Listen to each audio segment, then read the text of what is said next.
What's up, guys? I'm Jamal Nolan, and 2020 is almost over, so I wanted to do a 2020 rap albums of the year.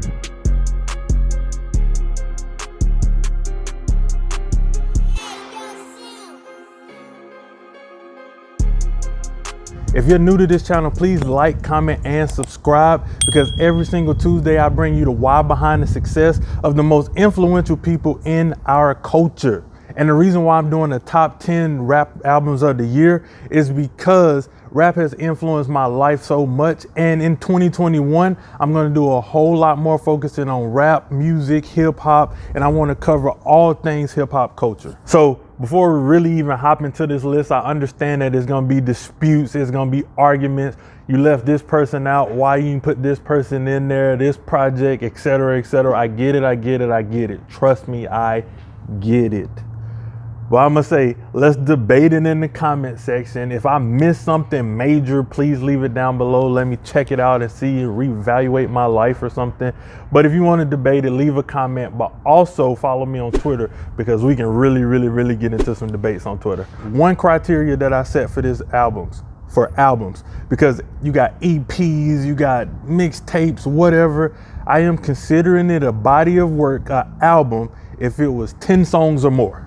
That's it. That's simply it. 10 songs or more, I considered it an album for the year. So with that being said, obviously we're going to jump right into my list of top 10 albums of the year. So roll it. With each one of these albums, I'm also going to give you my favorite 3 songs off the album. So coming in at number 10, Big Sean with Detroit 2. I was raised by the wolves.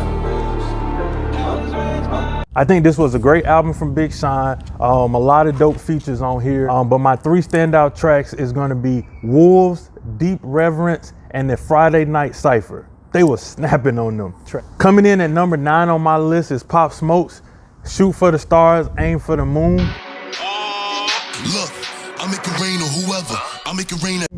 Great album, R.I.P. Pop Smoke, man. It was a tragedy losing that young man. This was his debut album, and the top 3 songs I got from that album are Mood Swings, The Woo, ooh, I love that joint, and Make It Rain. Okay, moving right along, this young man had a huge year, bro. He had a huge year. We are gonna go with Lil Baby, My Turn. It's safe to say I earned it. Whoa. Great album. My standout tracks on there, Whoa, Grace, and Emotionally Scarred. And like, if I had like an honorable mention, if it wasn't on the deluxe album, that Bigger Picture song, crazy joint. And number 7 is Royce da 5'9's The Allegory. Bill Maher used the term nigga so loosely, cause truthfully he know. But this is a phenomenal album. Like, the storytelling, the structure of it, like, seriously, Royce da 5'9 had an incredible showing on this album. My favorite tracks on this are Overcoming, Upside Down, and I Play Forever. I think it's one of the best rap albums of the year. That's why I have it coming in at number 7. Number 6 on my list, and I am happy to be able to say this, Nas, King Disease. Push the start money, large money, Escobar money. Phenomenal album. Bravo to Nas, man. That's a heck of a showing, especially since your last album, the one that kind of got butchered with the Kanye release party. But this Nas album is great. My favorite 3 songs on this joint, Replace Me with Big Sean, King Disease, and Spicy. That Spicy track has really grown on me over the last couple months. So great album from Nas. Coming in at number 5, this is gonna be a controversy one, I know, but I really enjoyed this. Drake, Dark Lane's demo tape. 30 degrees, way too cold, so hold me tight. Well, I don't know if it's an album. It's categorized as an album. It got more than 10 songs. That's all I know. And Drake did a great job on this album, if you will. I'm gonna go with Chicago Freestyle, When to Say When, and Desires. Those tracks, fire. And no pun intended there. Number 4 is a surprise for me and a surprise for a lot of people, but this young man had a heck of a year, heck of a 2020. I have to give it up to him, big time. Number 4 is gonna be Russ with Shake the Globe. Guess what? I just put my logo in my pool, guess what? I just made a point. Bro, that Shake the Globe album was the first project I ever heard of Russ's, and I was thoroughly impressed. Like, I was in love with that album. At the beginning of the year, for majority of the year, that was my favorite album of the year. No joke. Russ's album is one of my favorite albums of the year. That's why I have it in at number 4. The standout tracks on here are A Lot More, Guess What, and Best on Earth. Those 3 tracks are phenomenal. But also, again, like, big kudos to Russ, man. He also put out another mixtape album, whatever you want to call it, after that. Russ just had a great year, and I really wanted to give props to Russ on this channel. Like I've been saying all year, the album is fire. Moving right along, but before we get into the top 3 on my list, I do want to shake out some honorable mentions. My honorable mentions are going to be Conway the Machine, From King to a God, dope album. Westside Gun, Pray for Paris, dope album.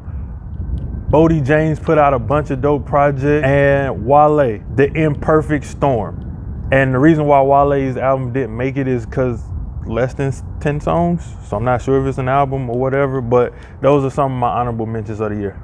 Right into my top 3. Before I speak on these top 3, let me say this. Every one of these albums has been number 1 in my mind in the last week. I've changed it from 1, 2, 3, 1, 2, 3, just in preparation for this video, and I finally like just wrote it in stone literally like today.